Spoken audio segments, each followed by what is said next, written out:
사랑합니다.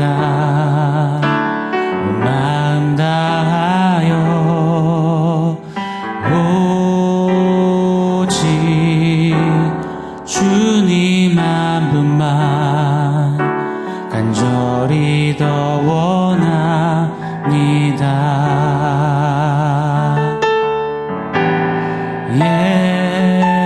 예수 사랑합니다. 사랑합니다. 마음 다하여 오직 주님 한 분만 간절히 더 원합니다. 넘쳐나네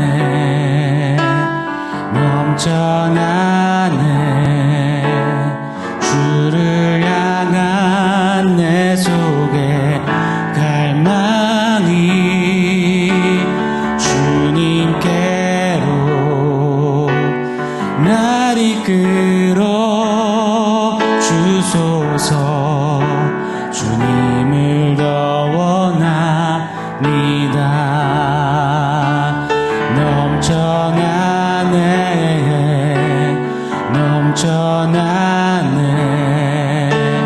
주를 향한 내 속에 갈망이 주님께로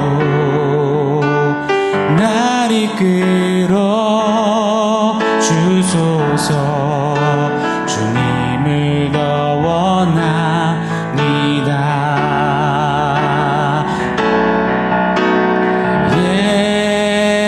예수 사랑합니다. 사랑합니다. 온 마음 다하여 오직 주님 한 분만 간절히 더 원합니다. 간절히 더 원합니다.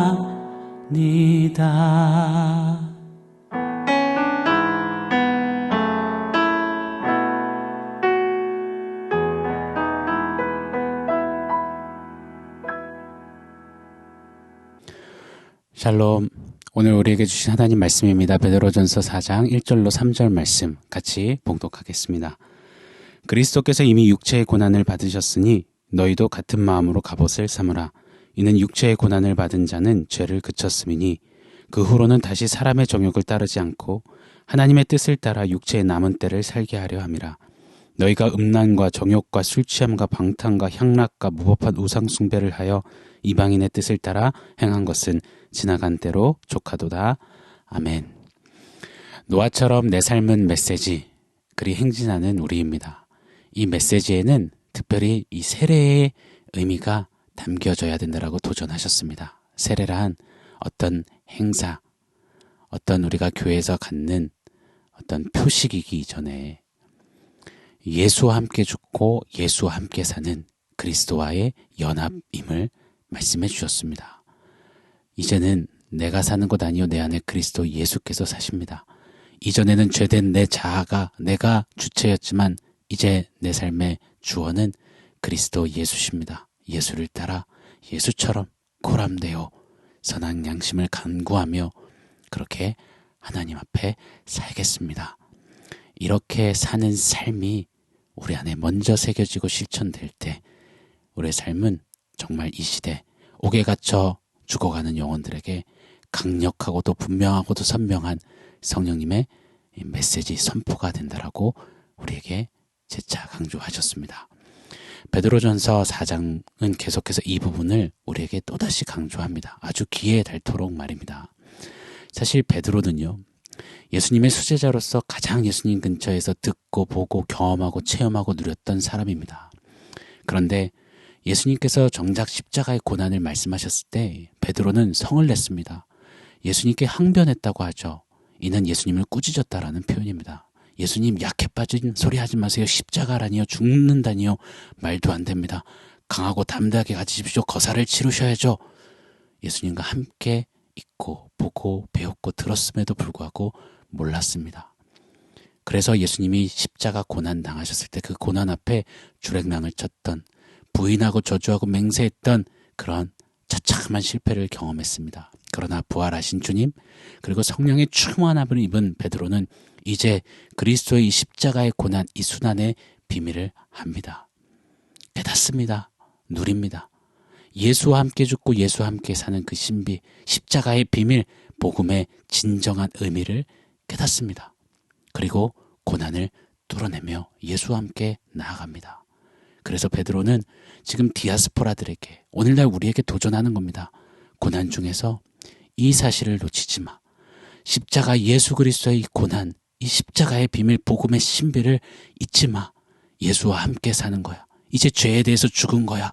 예수와 함께 의에 대해서 살며 이제 주님 앞에 나아가는 거야. 그렇게 고난을 뚫고 승리하라 라고 아주 뼈에 새길 정도로 강조하고 되풀이하고 반복해서 우리에게 도전합니다. 자기처럼 고난을 아는데 모른 채 그냥 속절없이 무너지지 말라고 말입니다.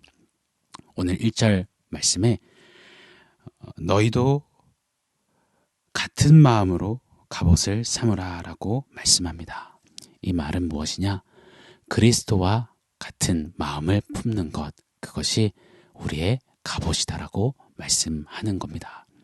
하나님의 근본, 본체시나 하나님과의 동등됨을 취할 것으로 여기지 아니하시고 종의 형체를 가지고 이 땅에 오셔서 십자가 지셨던, 오직 하늘 아버지의 뜻을 향해서 위에서 사셨고 걸으셨고 순종하셨던 그 예수님의 마음을 너희도 이제 품고 예수와 죽고 예수와 함께 산 자답게 이 예수의 마음으로 서는 것, 그것이 어떤 고난 앞에서도 승리하는 우리의 갑옷, 능력, 무기라고 도전해주고 있습니다. 자, 1절, 2절 다시 한번 제가 읽어드릴게요. 너희도 같은 마음으로 갑옷을 삼으라. 이는 육체의 고난을 받은 자는 죄를 그쳤음이니 그 후로는 다시 사람의 정욕을 따르지 않고 하나님의 뜻을 따라 육체의 남은 때를 살게 하려 함이라. 예수와 죽고 예수와 함께 산, 그래서 우리의 주어가 내가 아니라 이제 예수가 된, 그래서 예수의 마음을 품어 그것이 갑옷으로 입혀진 자들은 예수와 함께 죽을 때에 죄를 향하여서 이별을 통보한 것입니다. 죄를 그친 것입니다. 그러니 이제 너희가 이 땅에서 육체 가운데 거하면서 사는 그 어간에는, 이 땅에 사는 동안은 하나님의 뜻을 향해서 따라서 살라라고 도전하고 있습니다. 자, 오늘 좀 중점으로 보고 싶은 것이 하나님의 뜻을 따라 사는 것을 좀 살펴보고 싶습니다. 우리가 정말 이제 삶은 메시지로 이 세례의 의미를 정말 진정 삶으로 살아내는 자들로서 반드시 지향해야 되고 가져야 되는 목적이자 목표인 것입니다. 하나님의 뜻을 따라 산다. 여러분, 우리 같은 연약한 유약한 인생이, 제한된 인생이 무한하신 비욘드 넘어서 계시는 그 하나님을, 그 하나님의 뜻을 알 수 있을까요? 없습니다. 오늘 이 짧은 시간에 하나님 뜻은 이겁니다라고 절대로 말씀드릴 수 없습니다. 그러나 오늘 본문을 통하여서 하나님의 뜻을 조금이나마 헤아려 볼 수는 있을 거라고 믿습니다. 2절과 3절에는 이 하나님의 뜻과 대치되는 두 가지를 정확히 명시하고 있습니다. 이 하나님의 뜻을 다 알 수 없는 우리에게 이 대치되는 두 가지를 살펴보면서 그와 반대되는 것이 곧 하나님의 뜻을 따라 사는 것임을 유추해 볼 수 있고 그렇게 적용해 볼 수 있을 것입니다. 하나님의 뜻에 반대되는 말 두 가지. 2절에는 사람의 정욕을 따르는 것이다 라고 말합니다. 3절에는 이방인의 뜻을 따라 사는 것이다 라고 말합니다. 다시 한번요. 사람의 정욕을 따라 사는 것, 이방인의 뜻을 따라 사는 것. 이 두 가지가 하나님의 뜻과 반대되는 것을 말해주고 있습니다. 자, 첫 번째 한번 볼게요. 사람의 정욕을 따르는 것. 1전에 우리 디아스포라 백서 원포인트 새벽 예배 24번 편이죠. 육체의 정욕을 제어하는 이 제어법. 그때도 말씀드렸습니다. 정욕은 craving이라는 뜻입니다. 이 craving은 strong desire for something이라는 말입니다. 무언가를 향해서 강력하게 뿜어내는 욕구라는 뜻입니다. 이 말이 무슨 뜻이냐? 내가 스스로 하나님이 되어서 내가 하나님이 되기 위하여서 무언가를 세워놓고 그것을 향해서 강력한 욕구를 뿜어내는 것. 그것이 정욕이라고 가르쳐 주셨습니다. 주로 세상이 이처럼 스스로 지가 하나님 되기 위하여서 이 something 세워놓은 것들은 오늘 3절이 이렇게 말씀으로 가르쳐 주십니다. 음란과 정욕과 술 취함과 방탕과 향락과 무법한 우상 숭배라 라고 말씀해 주고 있습니다. 자, 이런 것들을 통해서 내가 내 인생의 하나님이 될 뿐만 아니라 내 관계 가정에서도 주변에게 내 스스로가 하나님 노릇을 하고 싶어하는, 그래서 강력한 욕구를 뿜어내며 사는 것, 이것이 사람의 정욕을 따라 사는 것입니다. 이렇듯 하나님 되고자 스스로 세워놓은 그 something을 향한 욕구, 정욕을 따라 사는 것, 그것은 하나님의 뜻을 따라 사는 것과 대치되는 반대 모습입니다. 고로 우리가 하나님의 뜻을 따라 사는 것은 무엇이냐? 이 정욕, 내가 하나님 되고자 세워놨던 그것을 철저하게 처절하게 내려놓는 것입니다. 그 something을 세워놓고 뿜어냈던 갈망과 그 욕구와 욕망을 내리고 이제 그 갈망을 우리 하나님을 향해서 돌려드리는 겁니다. 오늘 우리가 드린 찬양처럼요. 넘쳐나네 넘쳐나네 주를 향한 내 속의 갈망이 주님께로 더 가까이 이끌어 주십시오. 주님만이 나의 유일한 하나님, something 정도가 아니라 나의 모든 것 되십니다 라고 말씀하며 고백하며 그 주님 앞에 모든 갈망을 쏟아드리는 것, 이것이 하나님의 뜻을 따라 사는 모습일 것입니다. 그리 믿습니다. 그런 우리 모두가 되기를 간절히 소망합니다. 자, 두 번째, 이방인의 뜻을 따라 사는 것이 하나님의 뜻을 따라 사는 것의 반대말이라 라고 말씀합니다. 자, 이방인의 뜻을 따라 사는 것이 무엇일까요? 우리 마태복음 6장 31절로 32절에는 이렇게 말씀하는데요. 제가 한번 읽어드리겠습니다. 그러므로 염려하여 이르기를 무엇을 먹을까, 무엇을 마실까, 무엇을 입을까 하지 말라. 이는 다 이방인들이 구하는 것이라. 너희 하늘 아버지께서 이 모든 것이 너희에게 있어야 할 줄을 아시느니라. 이방인이 구하고 바라는 그것, 바로 이방인의 뜻이죠. 마태복음 6장은 정확하게 찝으시기를 먹는 것, 마시는 것, 입는 것, 그것으로 염려 가득한 그것이 이방인의 구하는 뜻이다 라고 가르쳐 주십니다. 자, 그렇다면 그 반대, 하나님의 뜻은 무엇일까요? 먹을 것, 입을 것, 마실 것으로 염려하지 않는 겁니다. 오해 없이 들으셔야 합니다. 단순히 성격이 아주 긍정적이어서 걱정 없이 살아요, 이것이 하나님의 뜻이라는 말씀이 아닙니다. 중요한 단서를 마태복음 6장은 우리에게 가르쳐 주십니다. 하늘 아버지께서 이 모든 것이 너희에게 있어야 할 줄을 아신다. 하늘 아버지가 책임지신다. 그렇기에 염려하지 말라. 그것이 하나님의 뜻을 따라 사는 것이다 라고 우리에게 가르쳐 주십니다. 즉 아버지를 누리는 자녀로 염려하지 않는 것입니다. 저한테는 아이가 둘이 있습니다. 13살짜리 딸아이와 9살짜리 아들. 이 두 아이의 공통점은 여지껏 단 한 번도 먹을 것, 마실 것, 입을 것 때문에 먹을 것을 어떻게 해결해야 되죠? 끼니를 어떻게 해결해야 할까요? 마실 것을 어떻게 구해서 어떻게 살 수 있을까요? 옷이 헤어질까 봐 너무 걱정입니다. 옷이 없어서 벌거벗을까 봐 두렵습니다라는 이런 이야기, 이런 염려, 생각을 단 한 번도 가져본 적이 없다는 것, 이들의 공동점입니다. 오히려 맡겨놓은 사람처럼요, 이자 받으러 온 사람처럼요, 내놓으라고 합니다. 아빠한테 당연히 요구해요. 아빠한테는 다 나온다고, 당연히 있는 거라라고, 아빠한테는 다 풍성하게 있음을 그냥 철두철미하게 믿는 사람처럼 달라 요구합니다. 여러분, 이 모습이 어쩌면 주님이 가르쳐주시는 하나님의 뜻을 따라 사는 모습이 아닐까라는 생각을 해봅니다. 이방인의 뜻처럼 염려하며 스스로 책임지려는 그게 아니라 하늘 아버지께서 아시지, 나는 그 아버지의 아들이지 딸이지 하며 그 아버지 하나님을 누리고 염려를 맡기고 그 품에서 주시는 모든 것을 충족히 부요히 누리는 것, 이것이 하나님의 뜻을 따르는 삶이 되는 것입니다. 저희 아들 둘째죠. 건욱이가 생일 선물을 줬습니다. 2020년에는 제 생일날 자기랑 야구를 노는 것이 아빠에게 주는 선물이라면서 제게 선물로 주었습니다. 2021년에는 자기와 함께 자전거를 타고 자기 자전거를 밀어주는 것이 아빠에게 주는 선물이라며 선물을 줬습니다. 정말 어이가 없었습니다. 와, 이건 무슨 누구 선물인가? 지 선물이지 이게 무슨 아빠 선물이야? 했는데 저는 또 신나게 또 그렇게 선물 줘서 고맙다며 야구도 놀아주고 자전거도 밀어줬습니다. 건욱이가 너무 잘 알아요. 아빠는 완전 자기 바보인 거를 압니다. 그래서 자기랑 놀이하는 것, 자기를 함께 시간 보내며 자기가 까르르 좋아해주면 아빠도 좋아하고 그게 아빠에게 최고의 선물이라는 것을 정말 아는 것 같았습니다. 이렇듯이 아들 바보, 딸 바보 아빠를 누리는 이 자식들처럼요. 그렇게 자녀된 우리가 사는 겁니다. 이 바보 아빠를 누리면서 말입니다. 나를 너무 사랑해서 나를 값으로 산수로 해낼 수 없어서 자기의 독생자 예수를 십자가의 값으로 지불하시면서까지 내가 너를 사랑한다. 내가 너를 너무 사랑한다. 넌 내 거라. 그러시며 살리셨던 그 아버지. 그 아버지를 이렇게 누리는 것.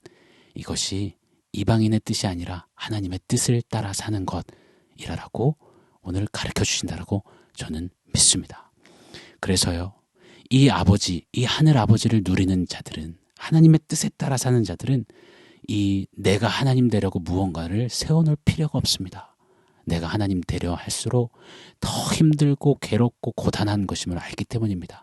그냥 하늘 아빠가 다 아시고 다 갖고 계시지 다 주실 수 있지 하며 품을 누리고 그 아버지가 나를 인하여서 즐거워하시고 기쁨의 노래 부르심을 알고 그 아빠와 함께 동행하고 누리며 사는 것. 이것이 하나님의 뜻을 따라 사는 삶입니다. 사랑하는 여러분, 오늘 말씀을 좀 종합해서 원포인트를 한번 세워보고 싶습니다. 오늘 원포인트는 바보 아버지입니다.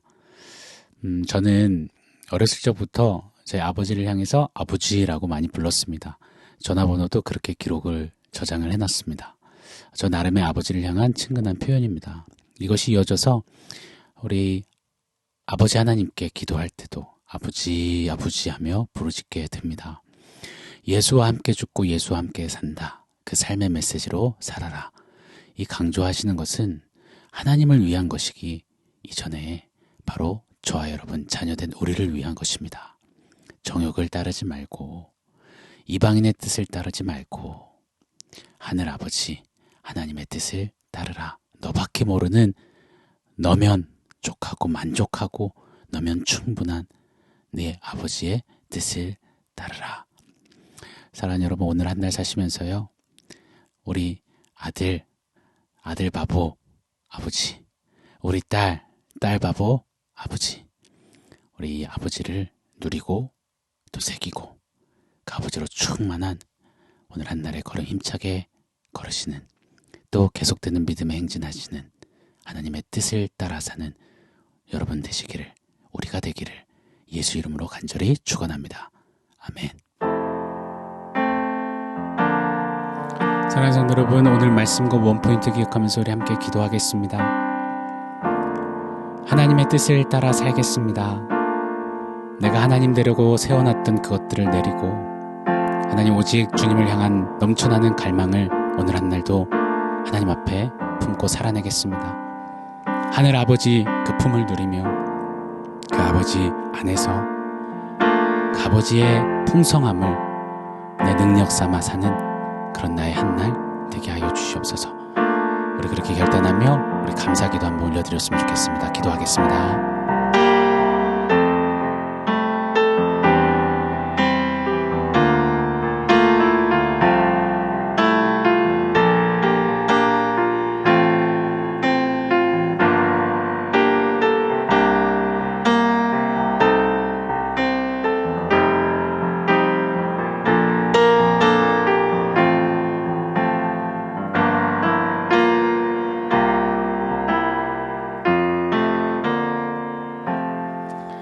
하나님 감사합니다. 하나님의 뜻을 따라 사는 우리이기를 원합니다.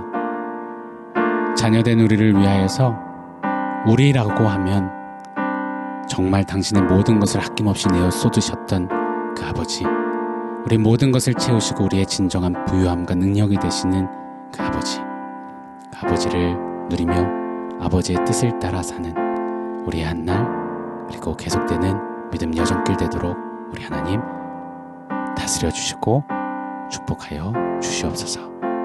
주님, 우리 아버지가 되어주셔서 감사합니다. 예수님의 이름으로 기도합니다. 아멘.